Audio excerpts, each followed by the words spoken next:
When a trembling fan stood up in the quiet of a Sunday service and asked Pastor Bob Joyce the question everyone else was too afraid to voice, the air inside that little church grew impossibly heavy. It wasn't just curiosity that hung in that room, it was decades of longing, grief, and a hope that refused to die. The words spilled out almost timidly, almost apologetically. "Pastor, are you Elvis Presley?" For a moment, everything froze. The hymnals rested silently in hands that no longer turned their pages. The whisper of the ceiling fan, the faint scuff of shoes on polished wood, all of it was swallowed up in an eerie stillness. Every heart pounded in unison, as if bracing for something that might change everything. The pastor, a man of calm composure and a voice that seemed carved out of music itself, lowered his eyes. His lips pressed together, and for the briefest second, the weight of the world seemed to rest on his shoulders, because this wasn't just about a question. It wasn't just about rumor.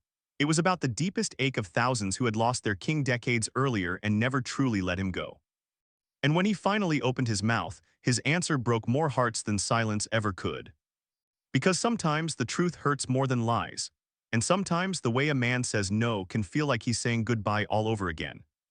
That's the story we're stepping into today, not just about a pastor, not just about a rumor, but about a collision between grief and faith, between legend and reality, between the hope of seeing Elvis Presley alive and the heartbreak of being reminded he is gone.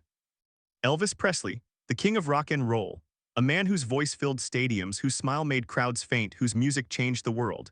Yet behind all the glamour, Elvis lived a life shadowed by loneliness, by exhaustion, and by a longing for something deeper. He was adored by millions but haunted by the silence of his own emptiness. When he died in 1977, suddenly, shockingly, the world mourned. But grief doesn't obey rules. Grief invents stories. It stitches hope where reality has left only scars. And so the whispers began. Elvis hadn't really died. He had disappeared, escaped, found peace somewhere far away from the flashing lights. And then, years later, in the heart of Arkansas, people heard the voice. A pastor named Bob Joyce stood at a pulpit, leading worship, singing hymns. His voice carried the same velvety power, the same unmistakable tone, the same ability to make a room fall silent. For those who heard it, there was no denying he sounded exactly like Elvis. And not just the voice, his face, his build, his mannerisms. To some, it was eerie. To others, it was proof. Maybe Elvis had done the impossible. Maybe he had traded the crown of a king for the calling of a shepherd.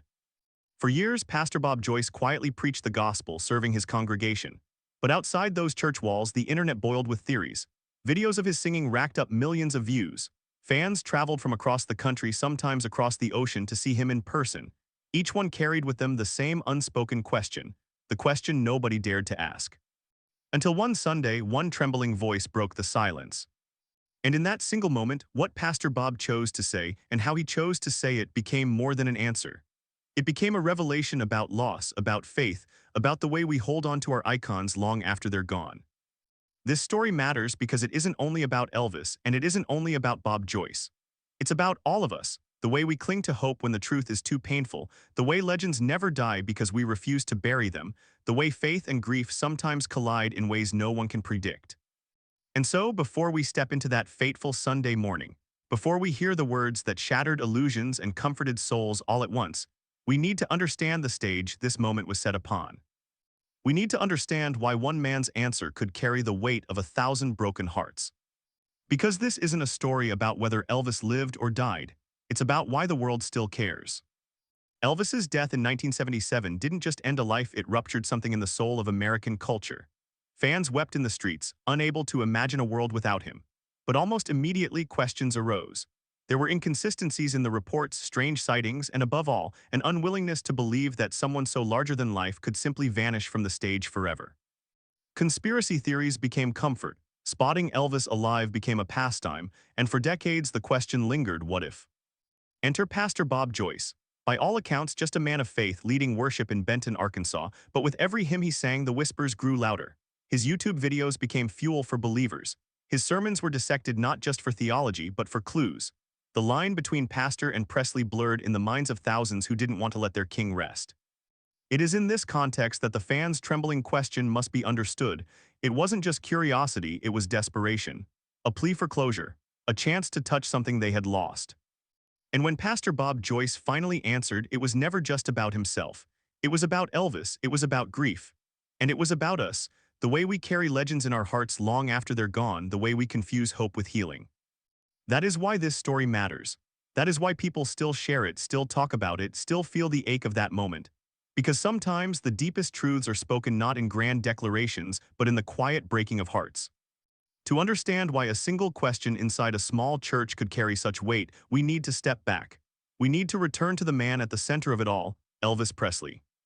Because before there was Pastor Bob Joyce, before there were rumors and conspiracy theories, there was a boy from Tupelo, Mississippi who grew up poor but rich in something else, music. Gospel filled the walls of his childhood, the trembling harmonies of choirs, the sound of voices lifted in hope when the world gave them none. That's where Elvis learned not just to sing but to feel. And long before he was crowned king of rock and roll, he was a boy who knew that songs could carry the weight of a soul. But the world didn't let him remain that boy. Fame came fast, hard, and merciless. Elvis was launched from poverty into global superstardom almost overnight. Crowds screamed until their voices broke, women fainted at the touch of his hand, and television cameras captured a charisma that seemed too electric to be human. He was the man who changed music forever, who fused gospel, rhythm, and blues into something dangerous and divine. And yet, behind the stage lights and the screaming crowds, Elvis was a man divided. On one side, the performer, the king, the legend, the untouchable icon. On the other side, the seeker, a man restless, hungry, searching for peace he could never seem to grasp. As the years passed, that division widened. Fame became a cage. Grief followed him, the loss of his mother, the collapse of his marriage, the burden of an image he could no longer maintain. His body grew weary under the demands of endless touring, his mind burdened by the pressure to remain larger than life. Pills became his refuge, not because he wanted to escape joy, but because he wanted to escape pain. By the mid-1970s, Elvis was no longer the radiant young man who had once shocked the world. He was heavier, tired, haunted. And yet when he stepped on stage, something magical still happened. His voice, rich, commanding, heartbreakingly human, could still stop time. Even in decline, he remained the king. Then came August 16, 1977, the day the music stopped.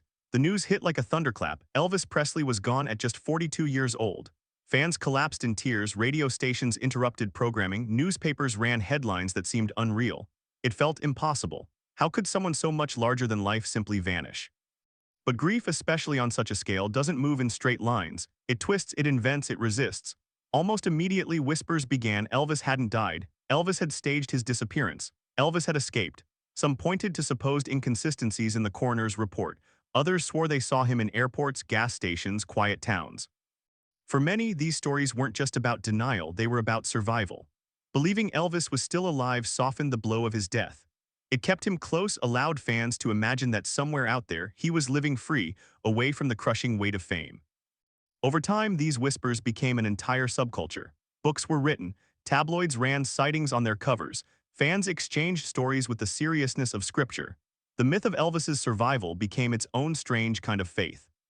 And then, decades later, something remarkable happened. In Benton, Arkansas, people began to talk about a pastor named Bob Joyce. At first, it was just curiosity. A man who bore a striking resemblance to Elvis, a man whose voice, deep, resonant with that same velvet timbre, sounded hauntingly familiar. Videos of him singing gospel hymns began circulating online. The more people listened, the more convinced they became. This wasn't just coincidence. This was Elvis. The theories exploded. Comment sections filled with passionate debates. Some declared with certainty Elvis had faked his death and returned as Pastor Bob Joyce. Others dismissed it as wishful thinking. But either way, the attention grew. For Pastor Bob, the spotlight was unwanted. He wasn't a celebrity. He was a man of faith, preaching the gospel and serving his congregation. And yet, through no fault of his own, he became the focus of global speculation. Because to so many fans, it wasn't just about resemblance. It was about timing, about voice, about the simple fact that the man they loved had been taken from them too soon, and here was someone who seemed to give him back. Imagine being Pastor Bob Joyce. Imagine standing at a pulpit trying to preach about Christ while half the room is staring at you not as a pastor, but as a legend they can't let die. Imagine logging onto the internet and finding videos of yourself compared to Elvis, dissected frame by frame, note by note. It's almost impossible to picture the weight of that, but it is exactly the stage upon which our story unfolds. Because every Sunday in that small church there was a tension unspoken but undeniable. Parishioners worshipped, but among them were fans, pilgrims in a sense, who had traveled not only for faith but for answers. They wanted to look into Bob Joyce's eyes and see the king. They wanted to hear him sing and feel just for a moment that Elvis was alive again. This tension built slowly, Sunday after Sunday, video after video. Each sermon, each song was fuel for the fire. Each time Pastor Bob sang "How Great Thou Art" or "Peace in the Valley," comments poured in online. That's Elvis, no doubt about it. The atmosphere became almost unbearable. Because the question was always there, hovering, pressing against the walls of that church. And then finally, someone asked it out loud. But before we get to that moment, it's important to recognize something deeper. The reason this rumor carried so much weight wasn't just because of Pastor Bob Joyce's voice or his face or his mannerisms. It was because Elvis Presley represented more than a singer. To millions, he was hope, he was youth, he was the sound of first love, of rebellion, of freedom. When Elvis died, it felt like more than a man was lost. It felt like an entire era was buried with him. So when people heard Pastor Bob's voice, they weren't just hearing notes and chords. They were hearing memory. They were hearing the part of themselves that wasn't ready to say goodbye. That is why the question mattered. That is why it broke hearts. Because the answer, no matter what it was, would either fuel hope or crush it. And so the stage was set. A small church in Arkansas, a pastor who never asked for this attention, a congregation torn between faith and legend. One trembling fan, one impossible question. And a silence that would change everything. The small church in Benton, Arkansas was no cathedral. No golden chandeliers, no velvet pews, no towering marble columns. It was ordinary, humble. The kind of place where creaking wooden benches spoke of countless prayers whispered in silence. And yet, for many who walked through its doors, it felt like holy ground, not just because of faith, but because of a presence that seemed larger than life. Every Sunday, the room filled with both believers and dreamers. Locals came for worship, but woven into the congregation were strangers, pilgrims, really, who had driven across states or flown across oceans. They came carrying something heavy in their hearts, grief that had never fully healed, questions that had never been answered, and the fragile hope that maybe, just maybe, the impossible was true. The whispers were always there, sometimes hushed in the pews, sometimes buzzing just outside the doors. He looks just like him, close your eyes and it's Elvis singing. What if? Pastor Bob Joyce carried on with his ministry as though none of it mattered. He preached about forgiveness, redemption, salvation, the same timeless truths he'd been called to share. But the atmosphere was different. Every hymn, every sermon was heard on two levels, one as a message of faith and another as a clue in a decades-long mystery. When he sang, that tension only deepened. His voice filled the sanctuary with the warmth of gospel, the richness of a seasoned tenor, the unmistakable resonance that carried echoes of a legend. For some, it was simply a beautiful voice, but for others, it was proof. Each note was a spark reigniting embers of hope that Elvis Presley still walked among them. And that duality, the pastor speaking of Christ while being mistaken for a king, created a fragile, almost unbearable tension, one that could not last forever. People who had never set foot in that church before found themselves in its pews, smartphones hidden in their hands, ready to record. They wanted evidence. They wanted to capture the voice, the smile, the mannerisms to prove what they believed. Videos leaked online like wildfire. Each one sparked debates across forums, YouTube channels, and late-night conversations. Some scoffed, dismissing it as fantasy, but others swore it was real. And every week, Pastor Bob looked out at a congregation that was no longer just his flock. It was a crowd half-rooted in faith and half-lost in longing. You could feel the weight of the unspoken question in the air, like a storm cloud gathering above. Nobody wanted to be the one to say it, not yet, not out loud. But the question pressed against the walls, filled the silence between words, haunted the pastor's very presence. Was he really Elvis Presley? Week after week, the pressure built. After service, fans lingered, waiting for a chance to shake his hand, to look into his eyes, to hear his voice just a little closer. Some left weeping, convinced they had brushed shoulders with their idol. Others left torn apart, unable to reconcile faith in God with faith in a man. And still, no one dared to ask the question outright. But the internet grew restless, comments piled higher. He needs to tell the truth. Why won't he just admit it? What's he hiding? It was no longer just curiosity, it was obsession. And in the pews, that obsession grew thicker with every service, until finally it could no longer be contained. It began quietly, like all moments of great importance do, a Sunday morning like any other. The opening hymn had been sung, the sermon delivered. The pastor stood steady at the pulpit, his Bible resting in front of him, his voice calm and firm as he closed in prayer. And then, hesitantly, almost trembling, a voice rose from the congregation. The question broke through the air like glass shattering. "Pastor, are you Elvis Presley?" The room froze. Every head turned, every heart stopped. Even the faint hum of the air conditioning seemed to vanish into silence. For years, the question had lingered in shadows. It had been whispered in parking lots, written in comment sections, carried in secret prayers. But now it had been spoken aloud, and there was no pulling it back. The atmosphere shifted instantly. You could feel the collective intake of breath, the weight of 1,000 expectations pressing down on one man at the pulpit. Pastor Bob looked out over the room, his face still, his eyes lowered. His hands gripped the pulpit as though steadying himself against the storm that had finally broken loose. In that silence, every possibility stretched before the crowd. Would he laugh it off, brush it aside? Would he confirm the fantasy so many clung to, or would he deny it and in doing so break their hearts all over again? Nobody knew, and in that uncertainty, time seemed to stand still. Because this was more than a question of identity. This was about grief and hope colliding, about whether the dream of Elvis still walking among them would be sustained or shattered. It wasn't just one fan asking, it was thousands asking through her voice. It was decades of longing, all crystallized in a single moment. And here, where the tension became almost unbearable. Because before Pastor Bob spoke, before his lips formed a single word, the room already knew, whatever he said, it would change something forever. Either he would validate a belief that had carried fans through decades of mourning, or he would pierce that belief with the sharp edge of truth.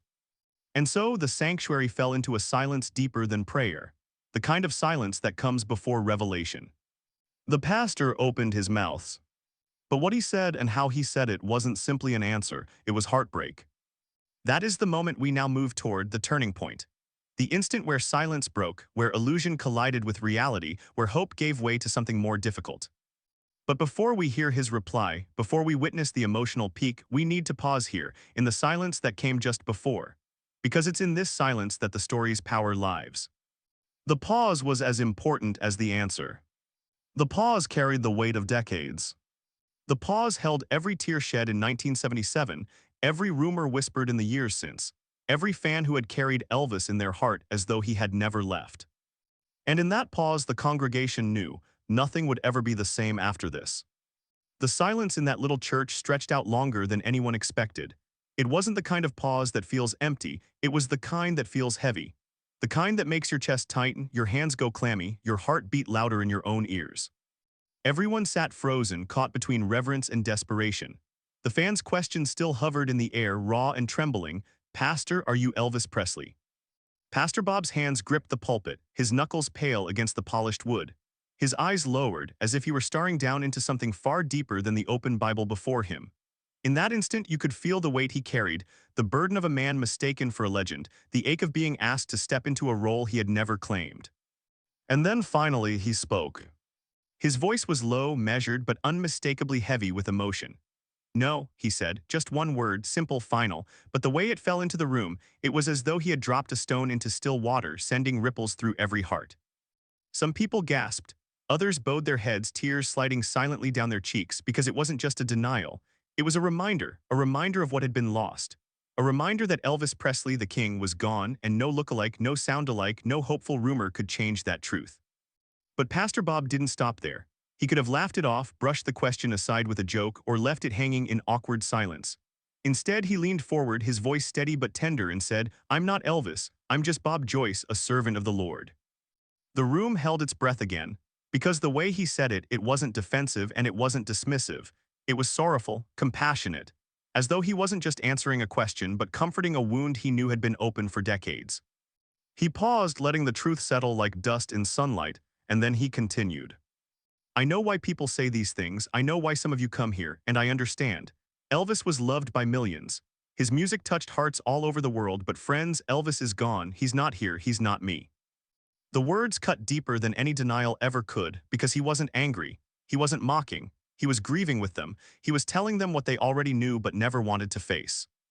And that's what broke people's hearts, not the word no, but the way it was spoken, with the gravity of someone who understood the depth of their loss. The congregation shifted. You could hear sniffles in the pews, the soft sound of tissues pulled from purses, the muffled sobs of fans who had held onto hope for far too long. For some, it was like losing Elvis all over again. But Pastor Bob wasn't finished. He leaned heavier on the pulpit, his voice stronger now, as though determined to guide them through this valley of heartbreak. "Friends," he said, "if you came here looking for Elvis, I'm afraid you're searching in the wrong place. But if you came here looking for Jesus Christ, then you found the right place. Because he is the only one who can save you, comfort you, and give you eternal hope." The words landed like a shift in the wind. For a moment, it wasn't about Elvis at all. It was about something bigger, something higher, something Pastor Bob wanted them to hold onto instead of a myth. Still, the tension didn't vanish so easily. The question lingered in the eyes of the congregation. Some wanted to believe no matter what he said. Some whispered under their breath, "That's exactly what Elvis would say if he wanted to stay hidden." But most in that moment felt the sting of truth, because the heartbreak was undeniable. The man standing before them wasn't Elvis Presley. He was a pastor trying to redirect their grief toward something eternal. Yet even as he denied the rumor, something remarkable happened. A woman in the back began to weep uncontrollably. Not the quiet sobbing of someone embarrassed, but the deep, aching cries of someone who had carried a wound for decades. Others began to join her, until the entire sanctuary seemed wrapped in sorrow. And then Pastor Bob did something unexpected. He stepped away from the pulpit, walked down into the congregation, and put a hand gently on the shoulder of the woman who wept. "I know it hurts," he said softly. "I know how much he meant to you, but the answer you're looking for isn't in me, it's in the Lord." It wasn't rehearsed, it wasn't theatrical. It was simple human compassion, and in that act he gave them something Elvis himself had given in his music: comfort. The atmosphere in the church shifted once again. The denial had broken hearts, yes, but the tenderness of his words, the compassion in his actions began to heal something too. Because maybe what fans truly wanted wasn't proof that Elvis still lived. Maybe what they wanted was permission to grieve, to let go, to finally accept what they had avoided for decades. Pastor Bob's words carried them there.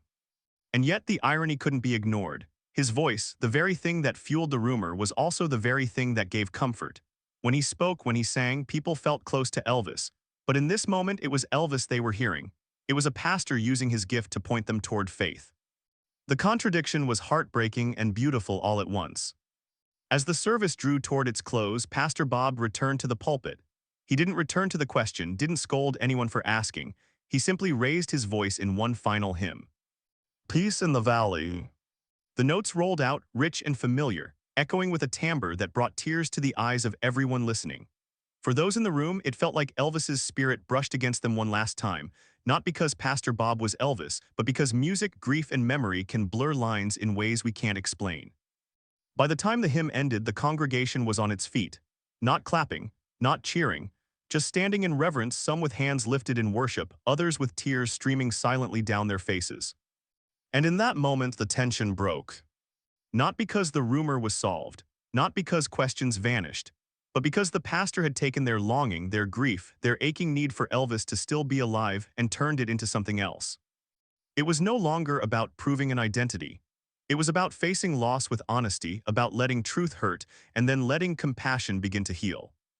That Sunday morning would never be forgotten by those who were there, because it wasn't just a question asked and answered. It was an emotional turning point, a confrontation between myth and reality, hope and heartbreak. And the beauty of it was this: even in breaking their hearts, Pastor Bob Joyce gave them something to hold on to. Not the fantasy of Elvis Presley still walking among them, but the comfort that the spirit of Elvis, the love, the music, the tenderness, lived on in the people who carried him in their hearts. For some, it was the closure they had never found in 1977. For others, it was a fresh wound that cut deeper than before. But for everyone in that room, it was unforgettable. Because in a single trembling question and a single steady answer, they had witnessed something larger than rumor. They had witnessed truth. And truth, though it breaks, can also set free. When the final notes of Peace in the Valley faded into silence, the sanctuary remained still. No rush for the exits, no hurried conversations, just a heavy quiet as though every soul inside was suspended between grief and relief. Pastor Bob's words still echoed in the hearts of those present. "I'm not Elvis, I'm just Bob Joyce, a servant of the Lord."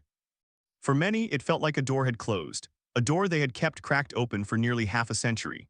The possibility, the hope, the stubborn dream that Elvis might have escaped the cruel fate of 1977 gone in a single breath. You could see it on faces, the red eyes, the trembling lips, the shoulders that slumped under the weight of acceptance. Some wept silently, clutching tissues in their hands. Others sat frozen, their minds replaying the words, trying to decide if they believed them fully. Because denial is stubborn, hope is persistent, and not everyone was ready to let go. Outside the church, the whispers started almost immediately. Some fans stood in clusters, shaking their heads. "He says he's not Elvis," one muttered, "but that's exactly what Elvis would say if he wanted to stay hidden." Another woman, her voice raw from crying, pressed her hand to her chest and whispered, "No, I believe him. Elvis is gone, we need to accept it." The parking lot became a battleground of emotions, hope colliding with grief, faith sparring with denial. Some drove away in silence, unable to speak. Others clung tighter to the idea that Bob Joyce was, in fact, Elvis, and that his denial was just another layer of mystery. But inside the hearts of many, something shifted. For years, they had carried a story that kept them from facing the reality of loss. And now, that story had been dismantled, not with anger, not with scorn, but with compassion. Pastor Bob hadn't mocked them. He hadn't dismissed their longing as foolishness. He had acknowledged their grief, honored Elvis's legacy, and then gently redirected their eyes toward something higher. That tenderness mattered. It meant his words didn't just shut a door, they also opened another, one that invited healing. In the days that followed, the impact spread far beyond that small Arkansas church. Clips of the moment surfaced online, shared by those who had been there. You could hear the question tremble, hear the silence, hear the denial spoken with gravity. Comment sections erupted with debate. Some fans were furious. He's lying, look at him, listen to him, he's Elvis, he just won't admit it. Others felt the heartbreak. Hearing him say it broke me, it's like losing Elvis all over again. And some quietly felt peace. I needed to hear that, I needed closure. For the first time since 1977, I feel like I can finally let go. The wider fan community fractured as it had so many times before. Conspiracy theorists clung tighter, convinced that denial was proof. Skeptics pointed to the moment as the final nail in the coffin of decades-old rumors. And in between were those who lived in the paradox, torn between what they knew and what they wished could be true. But one thing was undeniable. Pastor Bob Joyce's words had impact. They had stirred hearts, broken illusions, and forced a confrontation with reality that many had avoided. And what about those who had stood in the sanctuary that morning? For them, the memory lingered with a haunting clarity. One woman later wrote in a letter, "When he said he was Elvis, it was like I was 19 years old again, crying in front of the television the day the news broke in '77. But there was something different this time. He didn't just take Elvis away from us, he gave us something back. He gave us compassion, he gave us comfort." Another recalled, "I didn't believe him, I still don't. But when he prayed for us after, when he sang, it didn't matter anymore. I realized I wasn't there for Elvis, I was there for something else." These reflections show the complexity of the aftermath. It wasn't a simple story of belief or denial.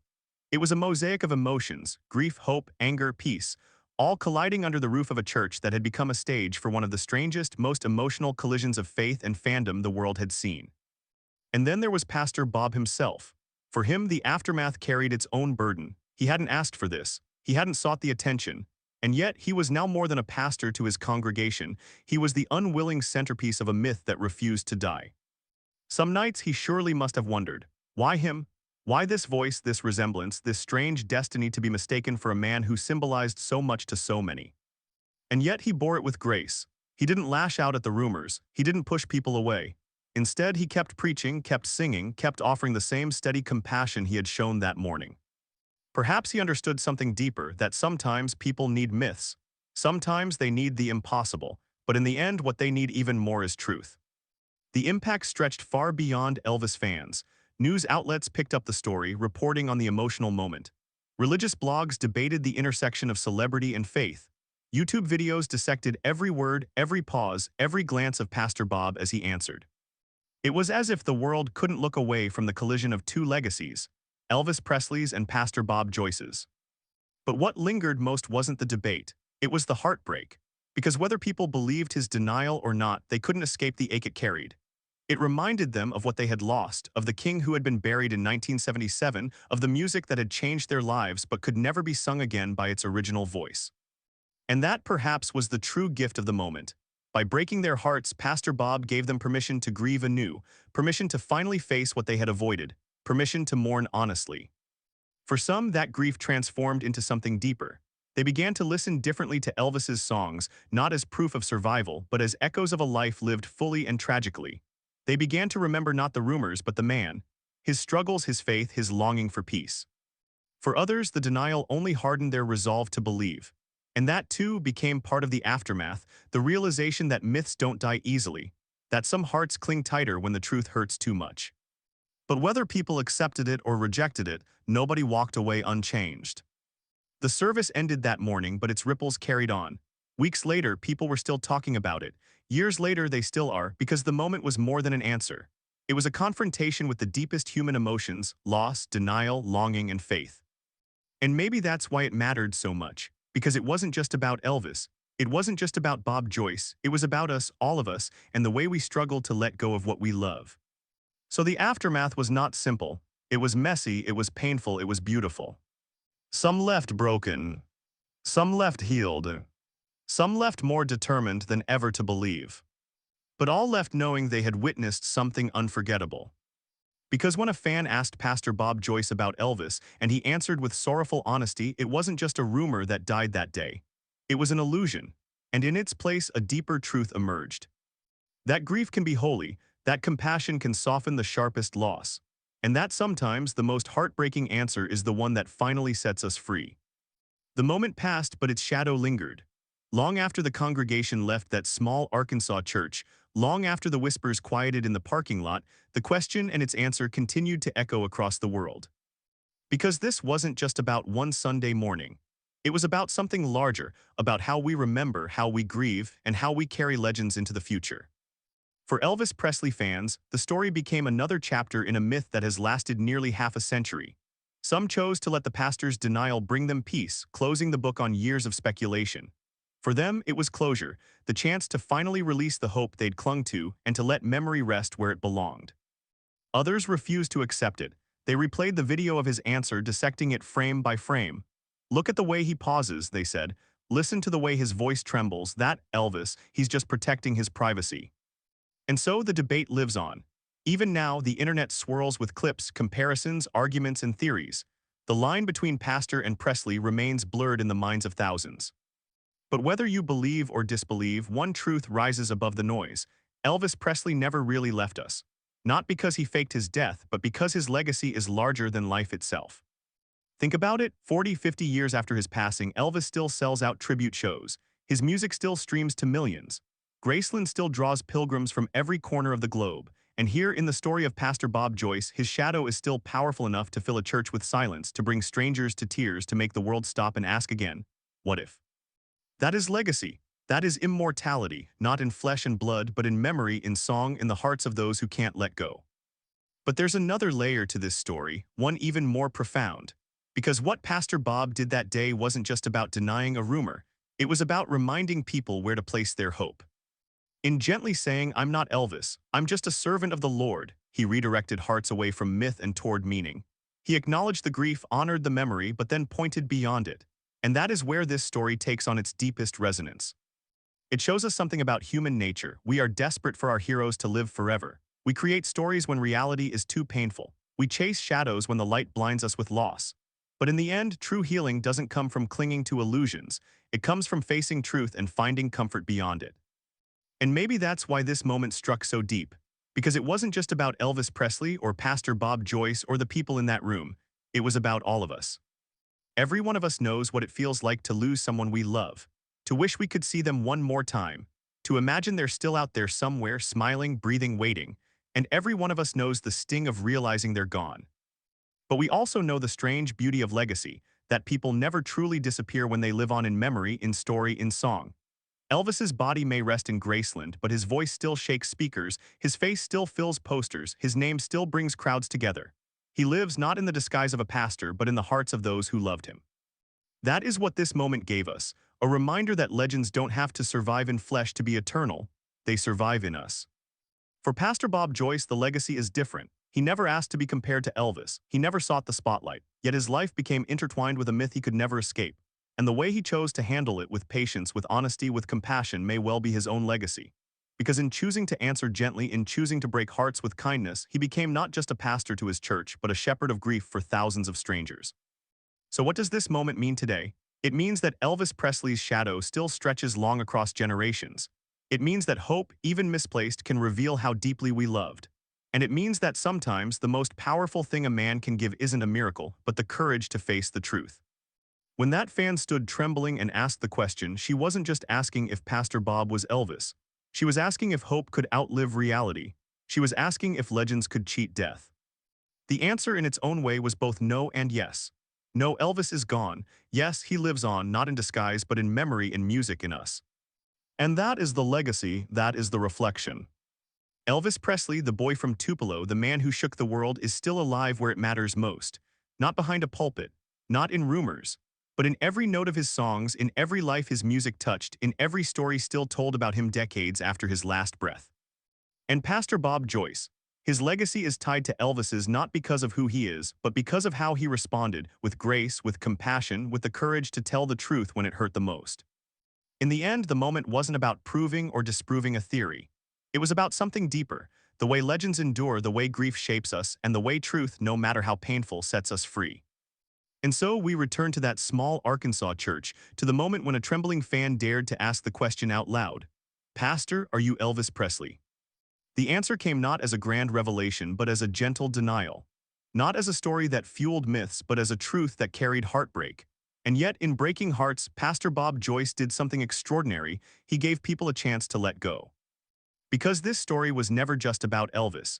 It was about the way we grieve, the way we cling to legends, the way we search for hope when reality feels too cruel. It was about how one man, mistaken for a king, chose not to exploit the moment, but to speak with honesty and compassion. In that, there is something profoundly human. Something that reminds us that our heroes don't live on in secret identities. They live on in the love we carry, in the memories we keep, in the way their music, their words, their spirit continue to shape us long after they're gone. Elvis Presley is gone, that truth hurts. But his legacy, his voice, his soul poured into song remains immortal. And maybe that's enough. Because legends don't need to walk among us to be alive. They live every time we remember, every time we listen, every time their story is told again.